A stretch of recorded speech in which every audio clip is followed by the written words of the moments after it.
up, bro? What What's going on, man? How you doing? Hey, man, hey, press record. I definitely did that. Yep. Okay, cool. Recording. Everything's good, man. About to get Hey, comfortable, all right. Yeah, let me know what we doing. relax, living like a black man. You know what I'm saying? What's up with you? Can't complain. I'm out here in LA. Me and the lady. Oh, you in LA? That's cool. Yeah, man. We got my friend has a studio, like a dope studio loft he's had for years. But he lives in the Bay, so it's available right by the beach. So we come down here, shit, as often as we can to just get away from the kids, eat good food, paint on the beach. And we switched over to EVs shit, a year ago. So with our EV, we got the Hyundai Ioniq Oh, 5. electric vehicle. Yeah. Man, we get free charging for 2 years, so I've been managing this everywhere trying to get our money's worth. Yeah. It don't cost us no money to get down here now. Just food. We got a place to stay. We got free travel. So Yeah, I got approached about doing work with electric vehicles charging. I have to look into that more because I don't know shit about. I know about jumper cables. I know about that shit. oh man, yeah, you should get into that. Affordable charging, like people run out of charge, they need a Yeah. charge to get their ass. Yeah, right. People be playing with it, waiting until the last minute. Word to up. that fits right into your business. Yep. Yeah, I better look into that, man. Well, hey, man, we're gonna get it started. Hold on 1 second. We're gonna get it started in 3, 2, 1. What's up, y'all? It's your main man, Jay Sands on Sports. Hip hop and sports entertainment at its finest. That's right, y'all. The big kid is at it again, and this is season 5. And I've been saying it all season. I'm continuing to say it. First hip hop sports podcast started in 2008. First interview with Royce, the 5'9" in Baltimore. We've been cranking them out ever since. So, yeah, man, this is the 93rd episode though of season 5, 93rd episode. So we always want to correspond it with the sports figure. So Right. I was thinking of 93, you kind of see him on the back in the white and the blue, you know what I mean? The white Franey from the Colts back in the day used to sack everybody. So this is the white Franey Sands on Sports show. And Okay. hey, I tell you what, man, I'm just gonna say a little bit about how I'm doing because I'm doing great. I got a pear in my hand, eating pears starting the day. I got my sweatsuit. This is supposed to make you sweat more. So after the show, I'm going to get a little cardio in. That's the deal. I'm going to get some cardio in. What else? It's a beautiful day here in Baltimore. I mean, if you're outside, you're probably enjoying it because the sun's out. Like I said, it's just beautiful. See, we're not like in Cali where, it's sunshine all the time. Everybody's in bikinis and all that. This East Coast, man. It's hardcore weather out here, man. So when you get a little peak of some sunshine, some rays, you just feel a certain way, man. So moving along, I do have a guest on today's show. I'm not here just gonna be talking this nonsense by myself. That ain't happening. I got my brother from the West Side. That's why I brought up the reference. I got my bro from the West Side, my man Bukue. What's up, brother? Yo, what's up? I didn't even realize you in Baltimore, man. I knew you was somewhere between Ohio, Pittsburgh, Baltimore, but okay. Mm-hmm. Yeah, I've been in Baltimore about 20 years, dude. I've been in Baltimore for a minute. Oh, so last time I saw you, you was actually living in Baltimore when you came down. So last time we saw each other was at the because you was coming with stupid. Shout out to Ash, slightly stupid. Shout out to Miles, Kyle. I'll definitely catch them again when they come through. I always like they do every summer, man. Yeah, so every summer. Your man OG back with him too. I seen OG last time I seen him. Oh, okay. Yeah. Yeah. So man, okay. Go ahead. What I like to do is ask everybody to give like a 20-second bio of themselves. So can you give me like a 20-second bio of yourself? Yeah, so my name is Tion, artist name Bukue1, skateboarder, graffiti writer, MC, made my career and my cut my teeth on the back end of the business, tour management, booking management. Now moved into brand management and moved from like artists, like sonic artists, activations events to more visual. We do a lot of graffiti murals and murals for sports companies, which is hella funny. Sports brands. I'm doing a lot of stuff with the Giants now. We do stuff with the Warriors, A's, Niners. So we do all types of stuff with the Bay. I became more localized. So yeah, still b-boy, still making music, still skating, still doing graffiti, still DJing. Wove all that into my business. I just moved out of music artist management into more visual management of branding and stuff like that. So yeah, headache managing people, man. Look, boy, I need a gun to manage people, man. Well, hey, check this out. What we like to do is ask people their favorite team, starting with football. Okay, so it's funny. You actually, when you brought up the White Freeney and stuff like that. And I'm from the Bay. I'm born and raised in the Bay. My mom grew up a Raiders fan. I grew up a Niners fan who liked the Raiders. And if you know, like, Niners fans could like the Raiders. Raiders fans hate the Niners. There's no, but in my, young adult life, I fell in love with Peyton Manning and the Colts. Mm-hmm. Yeah, so like Dwight Freeney and Marvin Harrison, and I mean, I was a big Peyton Manning Colts fan. So Peyton Manning really, just the way he ran the offense, all the audibles, just the shifts, just read. I mean, that's where I got into it. So that was my favorite football team. I followed Peyton all the way out, of course. But I'm a Niners fan. Oh, wow. I'm a diehard Niners fan. I started getting seriously back into Madden. Like, I didn't play growing up at all. I started playing like right before COVID. And COVID, I just dove in, and I only played with the Niners. And like the minute they got Jimmy. What are you playing? PlayStation or Xbox? I'm on Xbox. No, we're PlayStation house. So yeah, I'm that big Niner fan. I listen to sports radio all day in the car every day, which is funny. Most people don't know that about me. So yeah, man, we dialed in. Can I tell you an ill coach story? Yeah. I was at Marvin Harrison and Coach Dungy's Hall of Fame induction and after party that their owner at Ursi threw for them. Oh wow! Growing up, my wife called Coach Dundee her uncle or whatever. Boom, boom. So when he went in the Hall of Fame, we all went up there, and dude, the illest thing was like they had the big shrimp joints at the after party, right? Yeah. Marvin Harrison had the thugs there. Marvin Harrison had Philly in the building. We know about the back. I was kicking with the Philly. Look, I was at the party kicking with the Philly dudes, right? Boom. But they had a bunch of shrimp, right? And I'm just tearing this shrimp up. Then I turn around, I see James Brown, right? JB. Yeah, I see JB. And that's JB. I want to shake JB's hand. I said, JB, oh man, my hand got sauce and everything going or whatever. He was like, man, come here. And gave me the dap with the shrimp sauce and everything. And he was like, man, okay, come on, man, we kicking it. Let's go, man. James Brown, CBS, one of the realest dudes. That's wow. But yo, what about basketball? You got a favorite team? Well, okay. Yes, of course I have a favorite team. I'm from the Bay.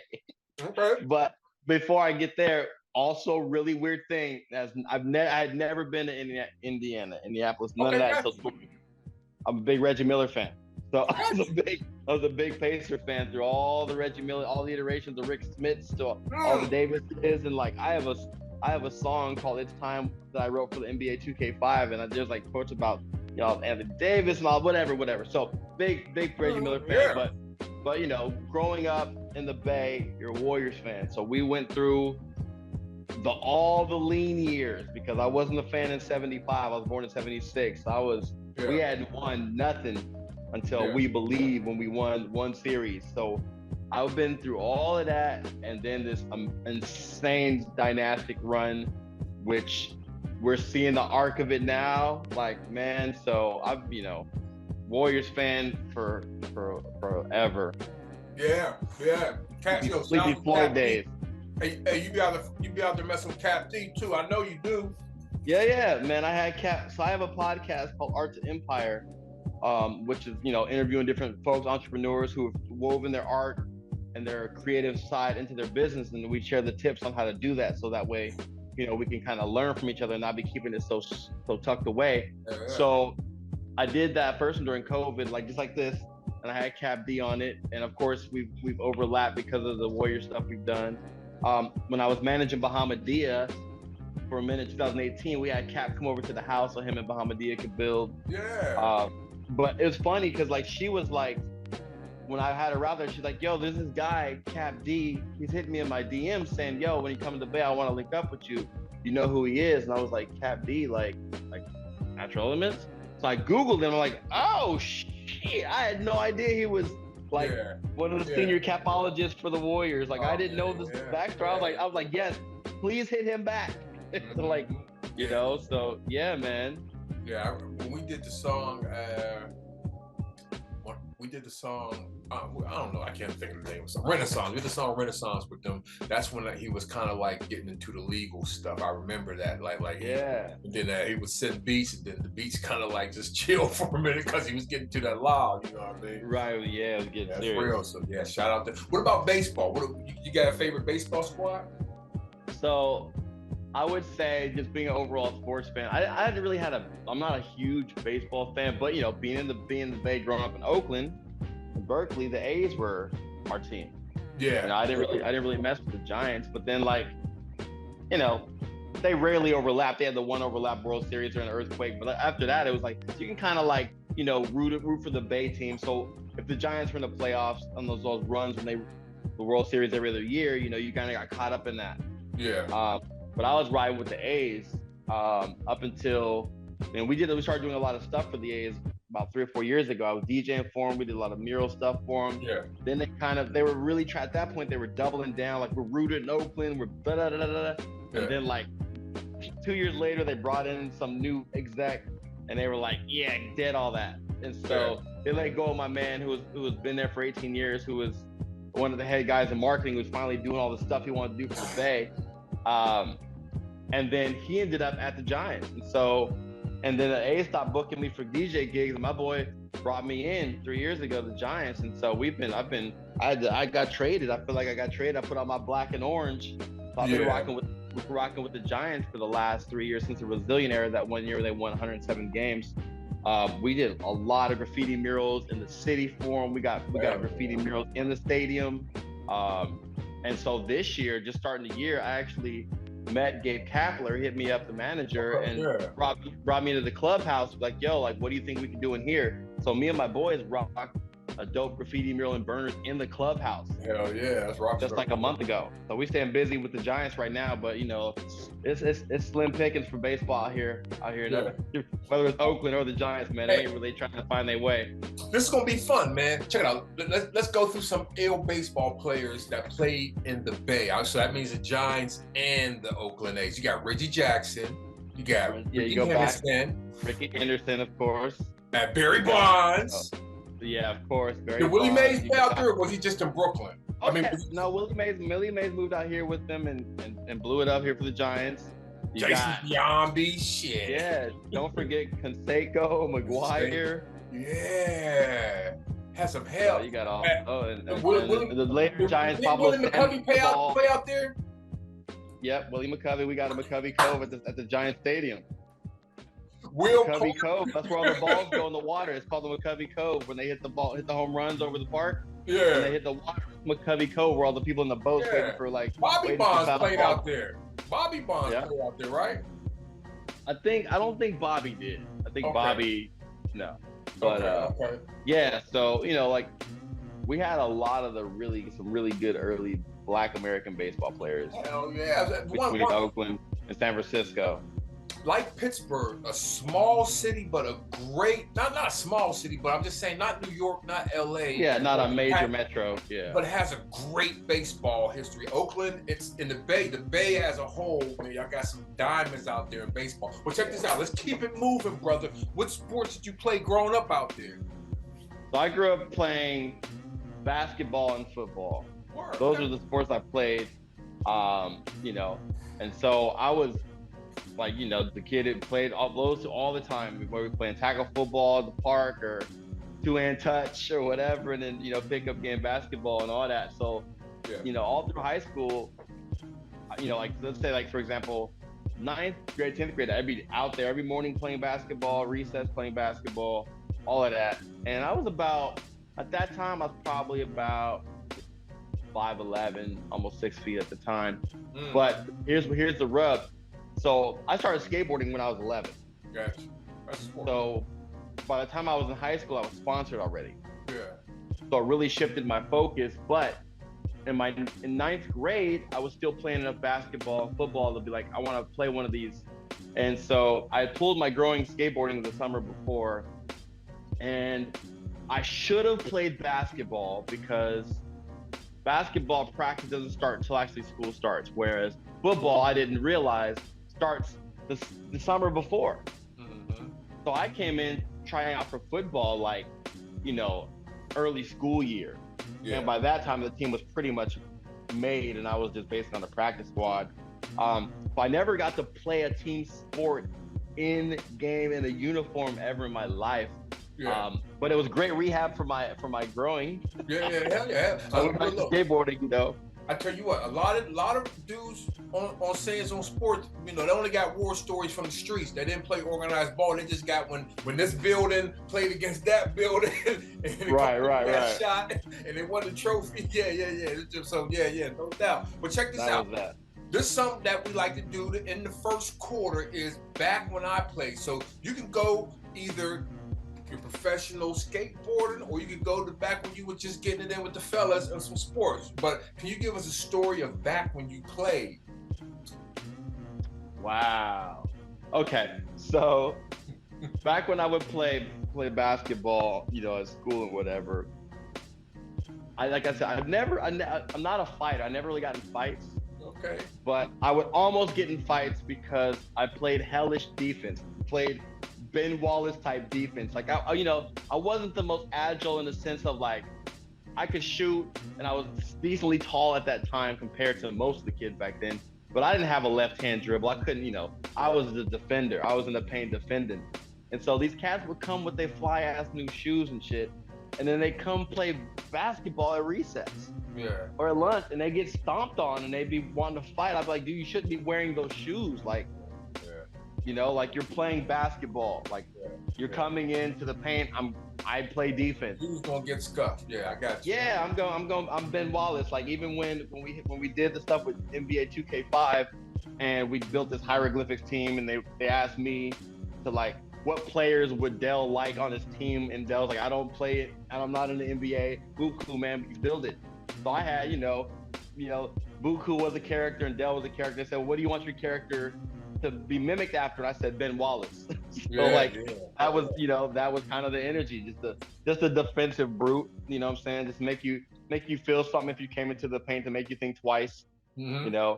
Maybe go up with a runner and stick my knee out when I'm doing a runner. So if you're trying to go up, you might get, a little something in your jewels to make you not want to, contest a shot. Oh shit. Well, check this out, man. You hear this sound? You hear it? It's getting louder. It's loud. It's loud as hell now. That means we're out of the first quarter and we are going into the second quarter. Now, I want to ask you, man, why the hell they kick E40 out the game, man? What's going on? Everybody love E40, man. What happened? Yeah, I didn't even pay attention, man. What's going on in the Bay, man? Or all right, well, we're gonna set this one up like. Sacramento has always been like the step cousin of the Bay, and they try to claim the Bay.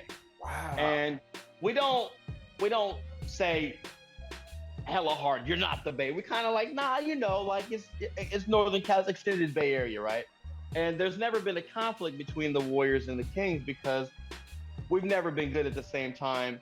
Like when the Kings were doing their thing with Peja and Bobby Jackson and Mike Bibby and them, I was a Kings fan. Ooh. It was tough. So, and then they went through their decades of struggle. Yeah, Peja Stojakovic, major. And then, the Warriors got their groove. And so the Kings have always been like, like our little homie. Like, you can't, So now the Kings they feeling themselves right now. They took our Mike, they took half the coaching staff with them. You know what I'm saying? Mike Brown, everybody got Barbosa. They took half of Warriors staff over there, getting the culture right. And now they did their thing. They did their thing this year. And we ended up matching up, which I thought would be dope. and it has been dope. But there's a lot of country and hick in Sacramento. That's why you remember back with back in the Peja and the big battles against the Lakers, they would call them Cowtown. And they call them the Queens. And so I saw it from the Kings fans, being a Kings fan against the Lakers then, but I hadn't been on the other side of that. Now we're on the other side being Warriors fans, hearing like the cowbells and just you're seeing a lot of the hick. And they're showing why they're not Bay Area. And one thing to show for sure you're not part of the Bay Area is Disney 40. Wow. Like, how do you Disney ambassador? Like, you're gonna regret that. Like, Sacramento Kings ain't gonna be bubbling forever. They might get past this first round. They're not gonna do nothing major. Yeah. And they're gonna really feel the fact that they Disney 40 like that. And this lady was just some white woman heckling the shit out of it was a lady. It was a lady that got it. Oh, yeah. It was a lady and a husband, but the lady was like 3 rows back, and E40 got them front rows, and he'd be in there, like he's standing up, hype. And so she was yelling like, sit down, I guess, and just kept yelling at him and kept yelling at him and kept yelling at him. And so he finally turned around and was like, yo, you need to stop that. And then she told the security or something, like he threatened me, and all of a sudden he's ushered out, like no questions asked. Yeah. So it's not a good look for Sac in their argument to be a part of the Bay. They pretty much sold their Bay credit to try to win this series. Wow. They sold their Bay soul, I guess you could say. So, damn. So they better get past this. I mean, it's looking rough. I think we're at the... Hold on. Let's stay on E40 real quick. So, okay. E40, they haven't played in Golden State yet, right? No, they play tonight. Is E40 at the game? Most definitely. E40 is at every game. He'll be in the front row, and he'll get the loudest. He'll get the loudest cheers. You know what I'm saying? There will be a lot of camera on him. It's gonna be live tonight, man. Chase Sitter better show out, because the Kings, man, their fans showed out. I mean, they ain't been in the playoffs for 17 years. Of course, they're gonna show out. It was pandemonium. The levels of noise and everything was dope. Okay. Yeah. But they come back to Chase Center, and so the Warriors, as bad as they've been on the road, they've been great at home. Yeah.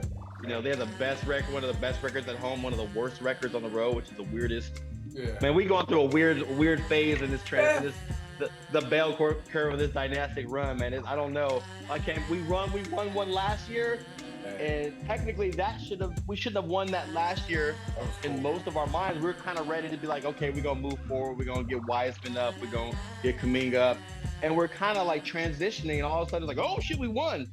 Oh well, run it back with the same dudes, and dudes are a little older, and these Kings are young and fat. So young. Well, hey, check this out, man. Check this out, bro. Check this out, man.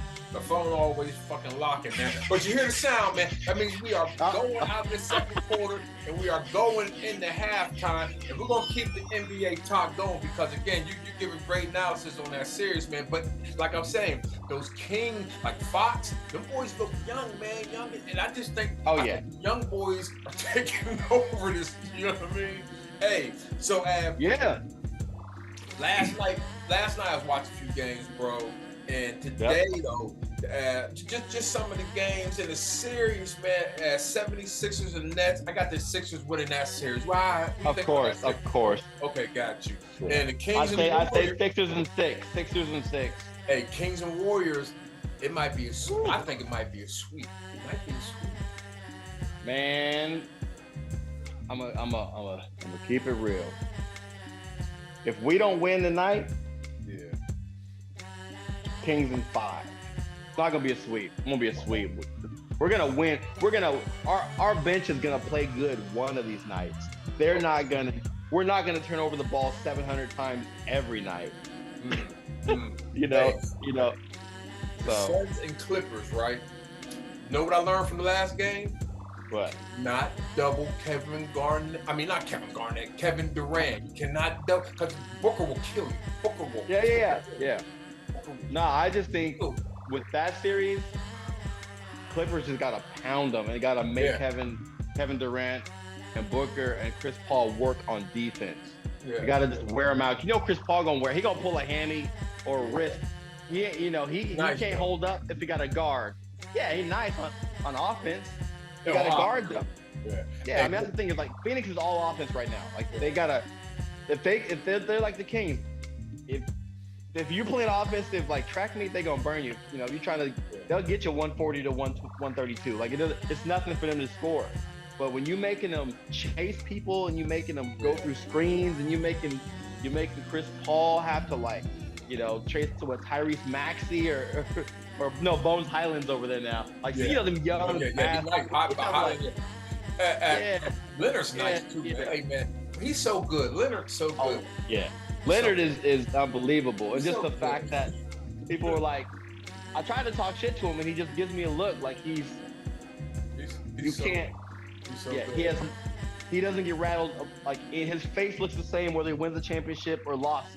Like he just has that ability to be like, you can talk to me if you want. I'm just gonna give you a look and I'm gonna just go about doing what I'm doing. And that's rare in the NBA nowadays. Yeah. Just to be that good, that focused, He focuses as hell. Boston and Hawks are going. Boston gonna sweep the Hawks. That's yeah. That's the bogus theories in the East, the same way the Denver. Well, the Cavs and the Knicks, though. I would love. That's a good theory. That's a good series, and honestly, I can't. Dude, we get these Knicks fans out of here. So please, Cavs, do your job. I don't want to hear these Knicks. I don't want to see Knicks tape and none of that. You're close enough to New York to really hear that Knicks fanfare. They coming out of the woodworks. Yeah, I'm all for the Cavs on that one. I want the Cavs to come out. Yeah, I want the Cavs to be the sleeper team. The Bucks scored like 400 points last night. Yeah, man. But it's tied up though. It's tied up. Yeah. I mean, Miami got one. That was all they needed to do. My wife's a big Jimmy Butler fan. We root for Miami. And here's the deal. Here's my hot take. If the Warriors go out in this first round, I want to make a big trade, whether it's Dre, Clay, and a couple draft picks to get Jimmy Butler to the Warriors. Oh wow, okay. That's just me. I ain't talking to Cap D. I ain't talking to Bob Myers. Talk to Cap D. He might, you know what I mean? Hey, you see the boy called LeBron old? Is LeBron coming back? My God. Man, okay.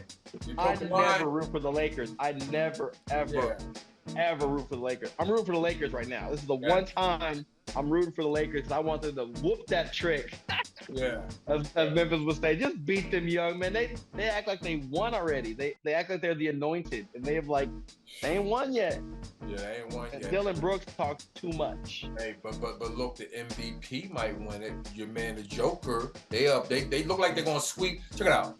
Timberwolves. I see the idea of having the Twin Towers, but the Twin Towers didn't work with Akeem and Ralph Sampson. So if it worked with Duncan. Hey, it worked with Duncan. But guess what? That's not Akeem and Sampson, Duncan, or Robinson. That's Karl Anthony Towns and Gobert. So right. And it didn't work with Anthony Davis and DeMarcus Cousins. And that was the last real Twin Towers that could have worked was DeMarcus Cousins and Anthony Davis in New Orleans. Nah, Gobert is soft as wet toilet tissue, but he has a vertical of about 10 inches. He's 7'3" and he can barely get over the dunk. It's weird. It looks weird. Very weird. But yeah, that's gone. Denver gonna sweep. Boston gonna sweep. So we just kind of throw them out in the first round, Do you agree with this? I kind of feel like the boy from, come on man, I'm gonna forget the names always. The Murray from Denver reminds me of the boy from the Sun.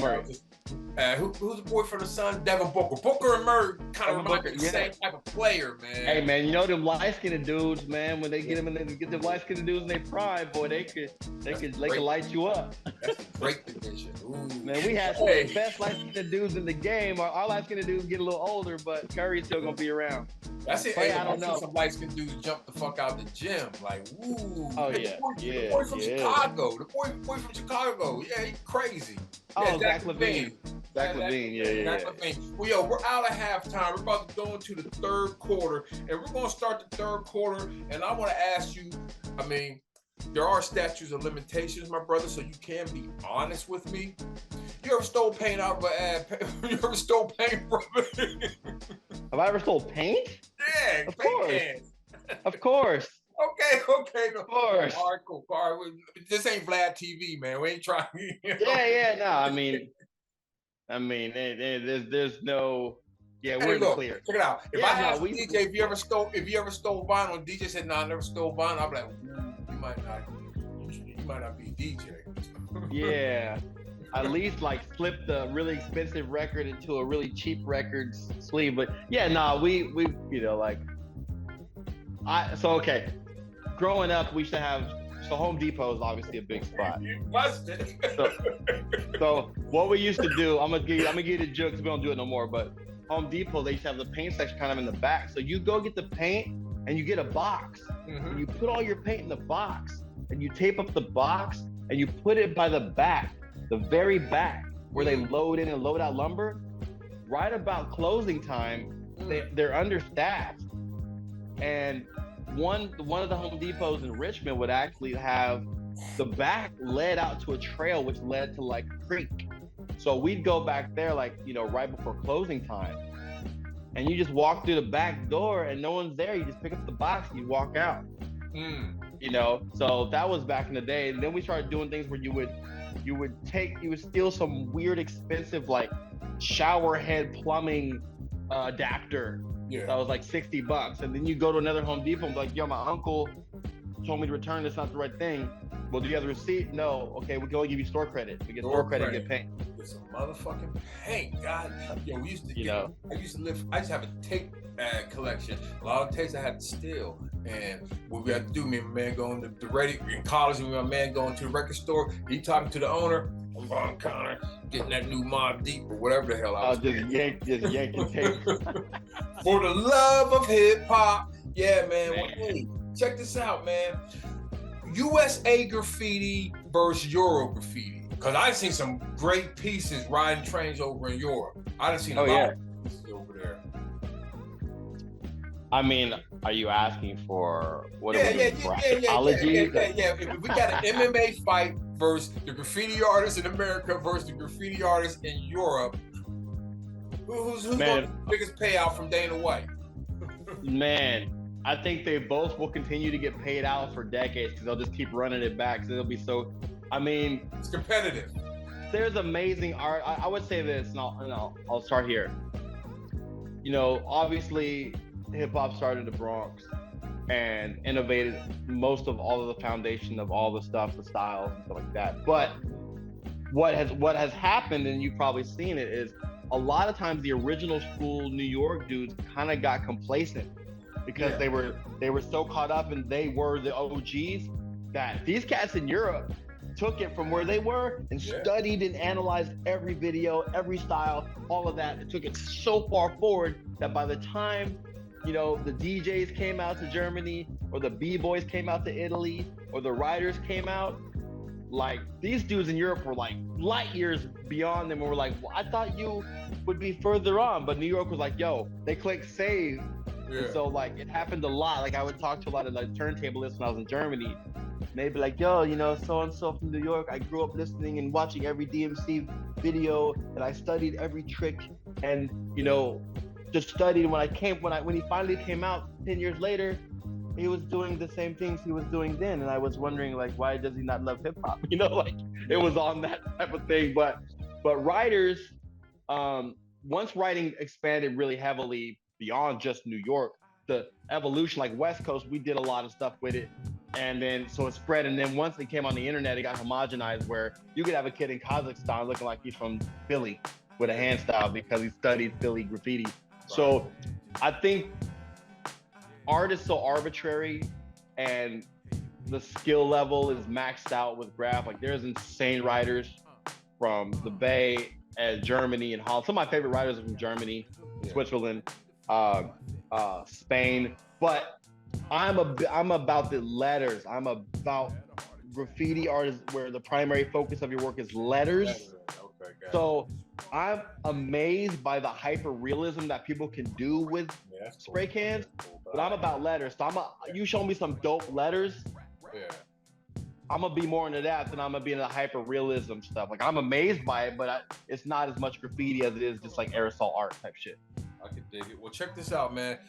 I don't know about you, dude, but I argue way too much on Twitter. So one thing I've been arguing about recently, because, man, brother, you got the extra pro-black dumb motherfuckers, man. You know what I mean? I'm pro-black, man. I'm pro-black. I'm all that shit, man. But then you got the motherfuckers who take it like double pro-black. You know what I mean? And and they like to put it on hip hop where it's like hip hop was 100% black when it started. Wasn't nobody around. Wasn't no Puerto Ricans. Wasn't nobody. It was just black people. That's it.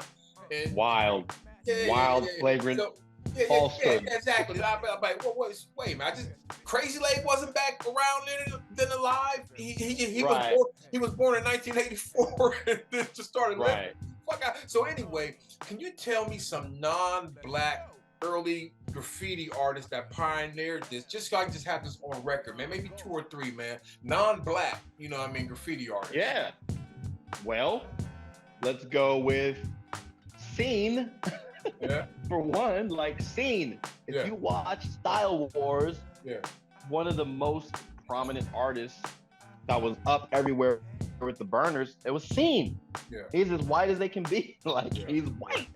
Yeah. You know, Duster was white. Ket was Latino. I mean, come on, like, dude, it's just I think they. I know. All you have to. Well, I think what it is, a lot of those cats who are talking, they're just thinking hip hop as rap music. They don't. They're not b-boys. They're not practitioners. They don't even know graffiti. They probably couldn't even name 3 graffiti writers or 3 b-boys or 3 turntablists. That's the problem, is that these cats be thinking hip hop is just rap music. It's like, if you just listen to that, that's you're one element, and you're not even like if you don't know anything about b-boys or graph writing or turntablism, then I can't really talk to you about hip hop, because you're not even thinking of it as the culture that it is. I mean, you can just look at the origin demographic of the Bronx. Yeah. You can watch Style Wars. You can watch the Puerto Rican migration in the 20s. Yeah. You can watch Style Wars, which came out in '83, and just look at the shit, and you can see. You can see the writers and the b-boys. You can see the different shades of melanin from white all the way up. And then let's not even get into, if you want to talk about the hip hop as far as the music, like the comrades who helped black artists get out, who helped black people start their own record label or sign their first deal, or who were advocates for hip hop when black radio was not advocating for hip hop. And black radio was like R&B and like black excellence, and hip hop was some grimy shit that the only people that really wanted to play it were the punk rock scenes and the punk rock radio. And Stevie GB's was into hip hop long before BB King's or Blue Note. So we've had comrades like, you know what I'm saying, Sleeping Bag Records and all these different like Profile and all these things, like these Rick Rubins and things like this. There's so much intertwined in this. I think they call it. I don't know. I think they call themselves FBAs or something. But I'm like, Crazy Lake invented the windmill. That's like the person who invented the scratch or the rap. And you're saying that that's not a critical part of it. You know, they're mad at John Leguizamo or whatever, because he's doing something. I don't even know what he's doing, but he's doing something on the importance of the Latino influence in hip hop. And black people are mad. I'm like, why are you mad at the Latino? Crazy Lake, man. He's a bad motherfucker. Yeah, man. This shit's crazy, man. But yo, time is running. We about to wrap this up. We about to go out of the third quarter. Because guess what? It wasn't only black people in the beginning of hip hop, but black people definitely is a black culture. Definitely. We're gonna say that part. We're gonna say it's black culture. We're just gonna say that it wasn't only black people in it when it began. So yo, we're gonna go into the fourth quarter, and going into the fourth quarter, my brother, I want to ask you: is Tony Hawk the best skateboarder ever, or the most famous? Well, there was a period of time, and it was a long period of time, where he was one of the most revolutionary, progressive, vert skateboarders ever, like ever, and was winning, every contest and every video, he had some of the illest tricks that you'd never seen before. Yeah. But he's a vert skater. There's street skating, which came, you know, late 80s, early 90s, which Tony Hawk was never a great street skater. Okay, gotcha. Now, obviously, Tony Hawk's 50-something. Yeah, he's hurt. The descendants of people who grew up watching Tony Hawk, who now, like, there are 13-year-olds, 14-year-olds who are insane vert skaters, street skaters from all over the world now. So skateboarding now is, there's vert skating, which is like vert, and then there's the big pools and bowls, and there's street skating. Yeah. There's only a small handful who can skate street and vert. What's the boy from Philly? Good. What's the boy from Philly? Black boy from Philly always be killing. Stevie Williams. Yeah. Yeah, he's out here. Still out there? He's out in LA, man. He's still out here doing his thing. Like, I saw new footage of me, like, resurfaced. Yeah, you know, one of the illest street skaters. But so also that's like this. Okay, so you got think of skateboarding and like hip hop, right? Like, so skateboarding, you'll have technical ability, right? Yeah. Like, there are some rappers who can rap technically really fucking good, right? Like Eminem. And then you have folks who have super dope style. Like, they may not do as much technical, but whatever they do is just clean. Like, Smooth B, Slick Rick, Schooly D, for example. Like, you know, it's not the most technical, but just, you know, just the way they deliver. Too Short. It's just, you know what I'm saying? So skateboarding is like that. Like, you have, like, Tony Hawk was a super technical skater, but people didn't like his style. His style didn't look good. And Christian Desoy back then had all the style. He would go higher and he would look cooler and he had long hair and he was like you know, but he wasn't as technical as Tony Hawk. Yeah. So street skating is the same. You have dudes who can basically like ollie up a curve and look iller than someone who just kickflip 15 stairs just because of their style. Just the way they push. Like a Ray Barbie, he could just push down the street, dude, and it would be like music. Yeah, that's the deal. Yeah, so I just talking about like a dude that can do an ill finger roll. He just know how to do it right. He's different than my little wild ass layup. Exactly. There's a lot of correlation to the golden era of hip hop and the golden era of skateboarding. I started on that documentary called Master the Ollie, which was like the relationship between hip hop and skateboarding and how one thing shifted in each of those that changed their trajectory forever, and how they overlapped. And then COVID hit. I just stopped doing it. So it's in the back burner, but but you get it. Yeah, that shit was like a time warp, man. I got on the other side. I was like, well, man, I be seeing motherfuckers with masks, some motherfuckers without masks. I got about 8 boxes of masks and COVID tests. Yeah. Goddamn, man. Hey, man, hold on, man. So check this out, man. We're gonna get out of here, man. That's the end of the fourth quarter. Hey, my man Tion, you had 13 3-pointers. You had 38 home runs. Just in the 5th inning, you ran for 55 touchdowns. And hey, we playing hockey too, man. You stopped 4 goals, man. So yo, you get there we go. And I got a hat trick too. Let me get that hat trick. I'm getting the 3 goals. You got the hat trick. Hey. Man, Sidney Crosby. And how do we forget bowling? I've been bowling league for 25 years. See this ring? This is a 300 ring right here. I got from league. Yeah. Wow. We need to talk about bowling. Overtime. That was it. Great bowlers. I'm gonna do my top 3 bowlers. You can name 3 top 3 bowlers. Mookie Betts, Jerome Bettis, and Jerome Bettis. Okay. Those are my top 3 bowlers. Well, I mean, that's funny you're talking about sports people, but you know, Chris Paul's a good bowler. No doubt. No, I see Kevin Hart's a good bowler. But you know, like Walter Ray, Parker Bond, those are like bowlers, you know. But yeah, I got sucked into bowling. Bowling has been my team sport since '97. I've been bowling league nonstop. So I'm good for one game. Then my fingers, I get that Fred Sanford shit. Yeah, see, you gotta get that ball drilled to your hand. You gotta get that ball, man. It's like, you know, when you get a ball that's drilled to your hand, it changes everything. It's like you're trying to play football and like just renting cleats at the stadium, trying to, you know, like You need to come with your own shit, and you feel much better about things. I get the art. But anyway, man, check this out, bro. We are out of here, and on the outro, man, I just want to say one thing because what's today's day? 4/20, nigga. It's 4/20 already. You know what I mean? And tonight in Baltimore, we have one performance by Onyx and my man. Tonight for 4/20. Yeah, they're in Baltimore, and Benny the Butcher is here too. So me and my man trying to decide what show we going to tonight right now. About to smoke hella weed and slam. Yeah, it's going high ass slam dancing in your 50s. Oh man. Ooh. Yeah, it'd still be good. I've never seen Onyx live, so that would be pretty cool. It's a bucket list thing for me too. I would you know, when I hear 1 cut, 2 cut, 3 cut, 4, your mind is all about crime. Onyx! Like, that's my song. So throw your guns in the air. Slam, I'm gonna go get a drink and let the new cats who are Onyx fans who came on from Slam wild out. Yeah. Well, hey fam, can you do me a favor and just leave a little note, man, of all your socials, all stuff you got coming up, and how if people, hey, look, check it out, you rapping on my shit, so you can rap on somebody else's shit if they want to cop a verse or whatever. You feel what I'm saying?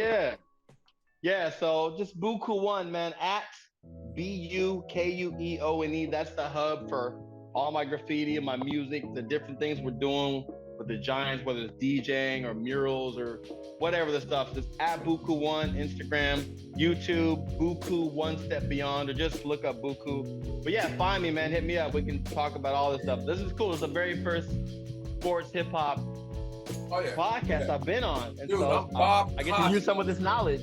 I'm Brian Gumble, Bob Costas of this shit, bro. I'm fucking awesome, man. But hey, check this out, yo. I gotta go get an edge up. Hold on. I hope you get.